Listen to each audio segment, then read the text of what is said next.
इतने बड़े बंदरगाह हैं भारत में।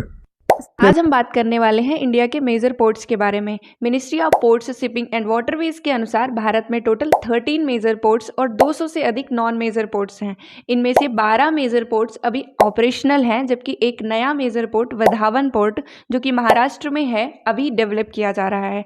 इसके अलावा सरकार भविष्य में गलाथिया बे पोर्ट जो कि ग्रेट निकोबार में है को भी एक नया मेजर पोर्ट के रूप में विकसित करने की योजना बना रही है। अब बात करते हैं वेस्ट कोस्ट पोर्ट्स के बारे में। सबसे पहले गुजरात में दीनदयाल पोर्ट, जिसको कांडला पोर्ट भी कहते हैं, यह एक टाइडल पोर्ट है और नॉर्थ इंडिया के लिए एक प्रमुख कार्गो सप्लाई पोर्ट है। अब बात करते हैं मुंबई पोर्ट की। यह एक नेचुरल पोर्ट है जो सालसेट आइलैंड रीजन में स्थित है और इंडिया के सबसे पुराने प्रमुख बंदरगाहों में से एक है। इसके पास ही जवाहरलाल नेहरू पोर्ट है जो कि एक आर्टिफिशियल पोर्ट है और इंडिया का सबसे बड़ा कंटेनर पोर्ट है जहां मॉडर्न कंप्यूटराइज्ड टेक्नोलॉजी का उपयोग किया जाता है।